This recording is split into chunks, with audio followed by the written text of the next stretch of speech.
खबरों के निष्पक्ष विश्लेषण के लिए सब्सक्राइब करें Jantantra TV and press the bell icon. Never miss any update. नमस्कार, आपके साथ मैं हूं ऋतु तिवारी और आप देख रहे हैं रिपोर्टर्स डायरी। आजकल संसद से लेकर खेत खलिहान तक किसानों के मुद्दे पर एक जंग छिड़ी हुई है। बीजेपी का दावा है कि वो किसानों के लिए काफी फिक्रमंद है। कानून बनाकर वो किसानों की खुशहाली सुनिश्चित करना चाहती है। बहरहाल बीजेपी शासित राज्य मध्य प्रदेश में हम देखते हैं कि वहां किसानों का क्या हाल है। क्या केंद्र सरकार के साथ कदम मिलाकर बीजेपी की राज्य सरकार किसानों को खुश रख रही है? इस रिपोर्ट में देखिए।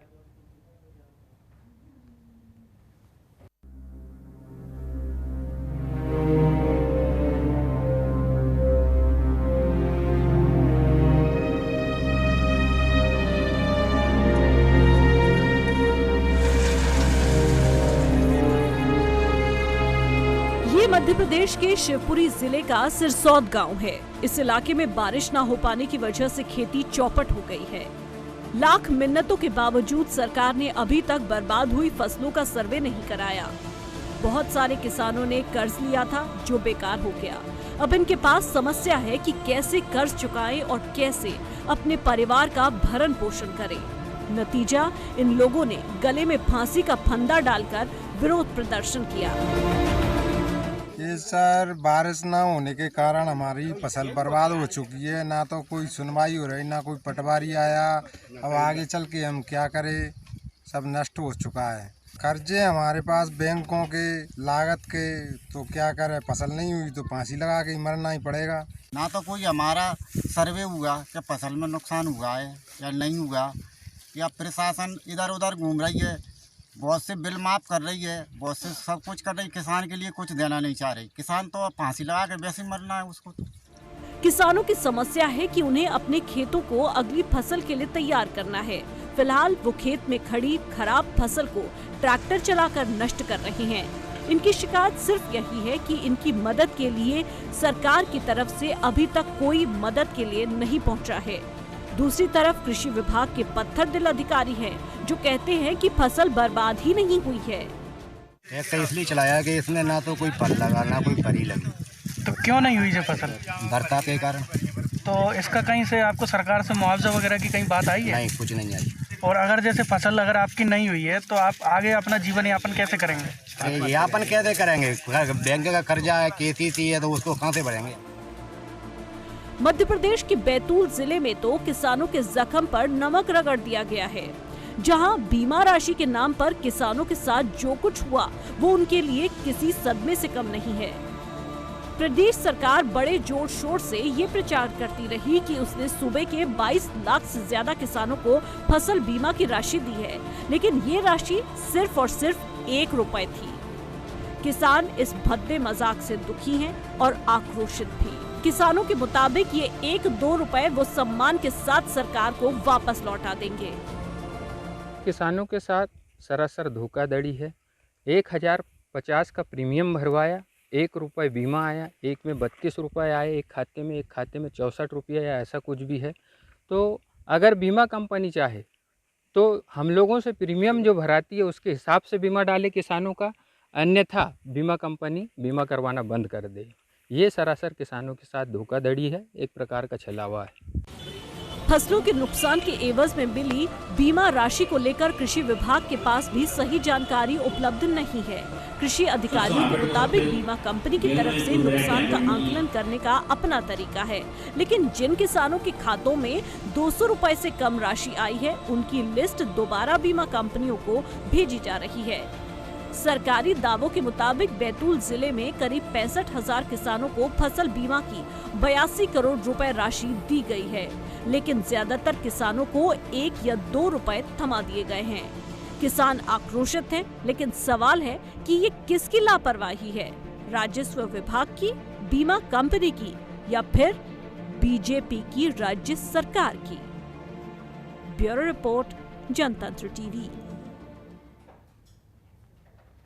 बढ़ते आगे, बिहार शुरू से हर महीने में पिछड़ रहा है, चाहे वो स्वास्थ्य के मामले हों या शिक्षा के मामले। बिहार में सरकारी शिक्षा हाशिए पर है। अभी भी बिहार के सरकारी स्कूलों में 17% पद शिक्षकों के लिए खाली पड़े हैं। ये रिपोर्ट देखिए।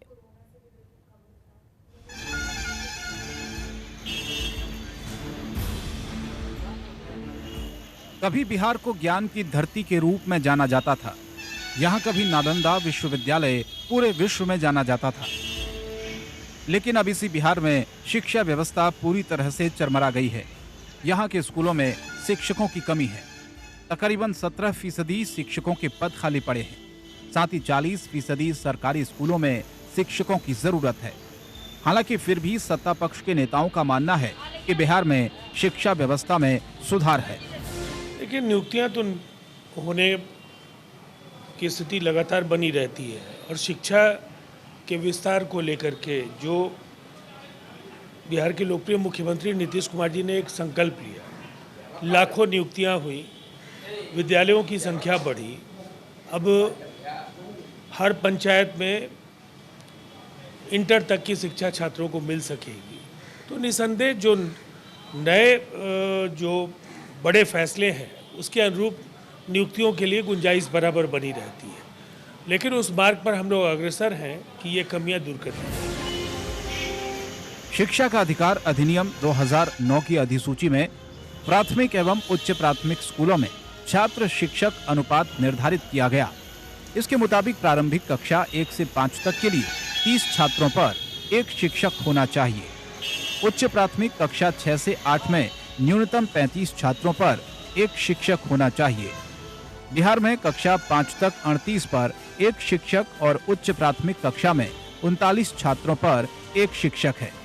शिक्षा के इस मुद्दे को विपक्ष भी चुनाव में भुनाना चाह रहा है। बहुत बड़ा चुनावी मुद्दा है ये, हमारा चुनावी मुद्दा है। शिक्षा व्यवस्था चौपट कर दिया, स्वास्थ्य व्यवस्था चौपट कर दिया। बदहाल बिहार की नई पटकथा जो लिखी जाएगी, तकदीर और तस्वीर बदली जाएगी, उसमें स्वास्थ्य हमारा प्राथमिकता है। बेरोजगारी हटाना तेजस्वी यादव जी का प्राथमिकता है। किसानों का समस्या का दूर करना प्राथमिकता है। स्वास्थ्य व्यवस्था दुरुस्त करना प्राथमिकता है। इसी सब की न लड़ाई है। इसलिए न जनता तैयार बैठी है तेजस्वी सरकार को लाने के लिए और शिक्षा व्यवस्था दुरुस्त करने के लिए, स्वास्थ्य व्यवस्था दुरुस्त करने के लिए, बेरोजगारी हटाने के लिए। इसके लिए तेजस्वी यादव जी का संकल्प है। बिहार की जनता का आशीर्वाद इस संकल्प के साथ है। कुछ भी हो, लेकिन आज की इस भाग दौड़ में शिक्षा का महत्व अहम है। आज बिहार के सरकारी स्कूल लगातार पिछड़ते जा रहे हैं। कोरोना काल के दौरान जब वर्चुअल माध्यम से बच्चों को पढ़ाया जा रहा है, तब भी बिहार के सरकारी स्कूल के बच्चे 6 महीनों से बिना पढ़ाई के बैठे हैं। अब देखना होगा कि आने वाले चुनाव के बाद बिहार के सरकारी स्कूलों के दिन कितने बदलते हैं। जनतंत्र टीवी के लिए पटना से अभिषेक सिंह की रिपोर्ट। कोरोना काल में लोग भयंकर आर्थिक संकट से जूझ रहे हैं। ऐसे में ग्रेटर नोएडा वेस्ट के गौर सिटी के बिल्डर की मनमानी की खबर सामने आई है। दरअसल बिल्डर ने मेंटेनेंस शुल्क में इस कदर बढ़ोतरी की है कि लोगों को सड़कों पर उतरना पड़ा। क्या है पूरा मामला, इस रिपोर्ट में आपको दिखाते हैं।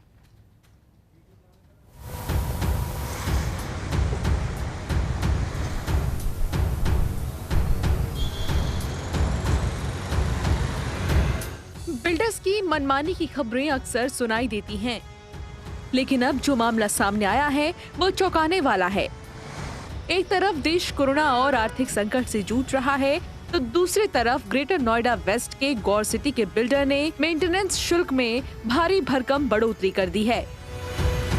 यही नहीं, मेंटेनेंस शुल्क की बढ़ोतरी के विरोध में जब सोसाइटी के लोग सड़कों पर उतरे तो बिल्डर ने उनकी बिजली पानी काट दी।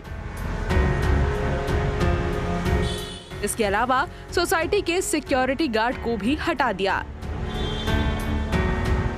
अब लोगों को अपनी सिक्योरिटी के लिए खुद ही चौकीदारी करनी पड़ रही है। अभी तक कोई शिकायत का कोई हल नहीं निकला है। उन्होंने सिर्फ नोटिस इशू किए हैं बिल्डर के खिलाफ, और जितने भी नोटिस आज तक बिल्डर को दिए हैं अथॉरिटी ने या फिर किसी भी एडमिनिस्ट्रेटिव डिपार्टमेंट ने, एक नोटिस का भी उन्होंने अनुपालन नहीं किया है। कभी कोई नहीं। यहाँ पे फायर की प्रॉब्लम के लिए हम लोग काफ़ी 2-3 साल से लड़ रहे हैं कि फायर टेंडर यहाँ से मूव नहीं हो सकता, इन्होंने जगह घेर रखी है।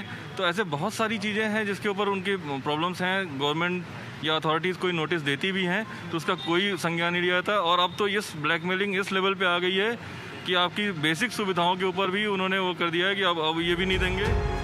दरअसल गौर सिटी के बिल्डर ने मेंटेनेंस शुल्क में 60% का इजाफा किया है। इसके विरोध में गौर सिटी 1 एवेन्यू से लेकर 6 एवेन्यू के लोगों ने प्रदर्शन किया। सोसाइटी में रहने वाले लोगों का कहना है कि कोरोना जैसी महामारी में इस तरह की बढ़ोतरी उन्हें मंजूर नहीं। मैं गौर सिटी 6th एवेन्यू का निवासी हूँ। यहाँ पे 8 टावर में 8 कोविड के पेशेंट होम आइसोलेट हैं और सोसाइटी से कूड़ा नहीं उठ रहा है, जिसमें इन कोविड पेशेंट्स का कूड़ा भी शामिल है, जिससे सोसाइटी में कोविड-19 फैलने का भय व्याप्त है। जिस वजह से मैं अपना कूड़ा साथ लेकर बाहर डालने आया हूँ ताकि सोसाइटी में कुछ तो साफ़ सफाई रहे, जबकि बिल्डर ने और प्रशासन ने कोई सहयोग नहीं किया है इस कोविड काल में भी। सोसाइटी में कोरोना के कुछ मरीज भी हैं, लेकिन बिल्डर ने उनकी भी सुध नहीं ली। बिना बिजली पानी के लोगों को काफी दिक्कतों का सामना करना पड़ रहा है। लोगों ने इस सिलसिले में डीएम और स्थानीय विधायक से भी मुलाकात की, लेकिन कोई कार्रवाई नहीं हुई। कहीं ना कहीं ये लोग अपनी सुरक्षा खुद करने को मजबूर हैं, क्योंकि जो सुरक्षाकर्मी तैनात करेंगे जिसका ये मेंटेनेंस के तौर पे पैसा देते हैं, वो मेंटेनेंस का पैसा अभी कट रहा है, लेकिन बिल्डर की तरफ से इनको वो सुविधा नहीं दी जा रही है। और ऐसे में अब रहने वाले जो रेजिडेंट्स हैं उनका कहना है कि सरकार को और अथॉरिटी को इसमें हस्तक्षेप करना चाहिए, जिससे कि उनको वो सुविधाएँ मिल सके। कैमरामैन गोपाल के साथ शिव त्यागी, जनतंत्र टीवी, नोएडा। वैसे तो दुनिया की सबसे पुरानी नगरी वाराणसी 3 नामों से जानी जाती है, लेकिन जब इसका नाम बनारस लिया जाता है तो शहर के अल्हड़पन, सादगी और संस्कृति की झलक दिखती है। और अब धार्मिक नगरी वाराणसी को जल्द ही बनारस नाम का रेलवे स्टेशन मिलने जा रहा है।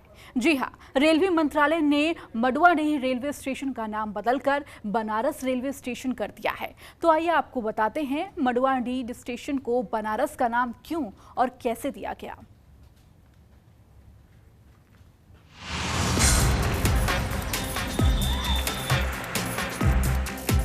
यूपी का सबसे प्राचीन शहर वाराणसी कई नामों से जाना जाता है, जिसमें से एक नाम बनारस भी है। लेकिन यहाँ पर बनारस नाम से ना कोई स्मारक है और ना ही कोई जाना माना स्थान। लेकिन अब बनारस के लोगों को ये बात नहीं खलेगी, क्योंकि वाराणसी के मंडुआडीह रेलवे स्टेशन का नाम बदलकर बनारस स्टेशन कर दिया गया है। दरअसल धर्मनगरी वाराणसी में सीमा के अंदर एक बड़े जंक्शन के साथ दूसरे कई छोटे रेलवे स्टेशन हैं, जिनमें से तीनों को काशी, वाराणसी, मंडुआडीह का नाम दिया गया था, लेकिन बनारस के नाम से कोई एक भी स्टेशन दर्ज नहीं था। ऐसे में बनारसियों ने इस मंडुआडीह स्टेशन का नाम बनारस करने की मांग उठाई, जिसे सोशल मीडिया पर जमकर शेयर किया गया और जिसके बाद केंद्र सरकार ने जनता की मांग को मंजूरी दी और आज मंडुआडीह स्टेशन बनारस नाम से जाना जाता है। सारे लोग उसको अप्रिशिएट कर रहे हैं और अभी तक मुझे लगता है कि जो इस तरह की चीज़ें हैं वो धीरे धीरे वो हो जाएंगे और बदलाव जीवन की प्रक्रिया है। और मुझे लगता है कि बनारस नाम पे किसी को कोई आपत्ति उन लोगों को नहीं हो सकती जो बनारसी और बनारस नाम से प्यार करते हैं। इसके साथ ही रेलवे की ओर से इस रेलवे स्टेशन का नया कोड BSBS हो गया है। दरअसल इस रेलवे स्टेशन का नाम पुराने मंडुआडीह के चलते रेलवे कोड MUV हुआ करता था, जो अब नए बनारस स्टेशन के मुताबिक BSBS हो गया है। तो वहीं स्टेशन का नाम और कोड बदलते ही अब बनारस स्टेशन के तमाम डिजिटल डिस्प्ले पर बनारस और BSBS दिखाई पड़ने लगा है। और यहाँ पर पुराने साइन बोर्ड और दूसरे स्थान जहाँ पर मंडुआडीह स्टेशन लिखा था उसको भी हटाने की कवायद तेज हो गई, जिसको देखते हुए रेलवे DRM स्टेशन के निरीक्षण के लिए पहुंचे। देखिए, स्टेट गवर्नमेंट से इसका नोटिफिकेशन, मरवाड़ी स्टेशन का नाम परिवर्तन का नोटिफिकेशन जारी हो गया है। इसका नया नाम बनारस किया जा रहा है और इसके लिए हम लोगों के जो नया स्टेशन नेम कोड है ये भी तय हो गया है। कल शाम को हम लोगों को रेलवे बोर्ड से इसकी सूचना दी गई थी। इसका नया नाम कोड जो होगा BSBS है। पहले ये मरवाड़ी का शॉर्ट फॉर्म MUV हुआ करता था, अब ये BSBS। आपने देखा होगा कि प्लेटफॉर्म के कोच इंडिकेशन बोर्ड्स में अब BSBS दिखाया जा रहा है। मंडुआडीह रेलवे स्टेशन का नाम बदलकर बनारस रेलवे स्टेशन करने का 17 अगस्त 2020 को गृह मंत्रालय ने आदेश भी जारी कर दिया है। हालांकि इस स्टेशन के नाम को बदले जाने की कवायद पहले ही तत्कालीन रेल राज्य मंत्री मनोज सिन्हा की ओर से शुरू कर दी गई थी। वहीं अगस्त 2019 में इस स्टेशन का नाम बदले जाने को लेकर तत्कालीन वाराणसी जिलाधिकारी ने शासन को प्रस्ताव भी भेजा था।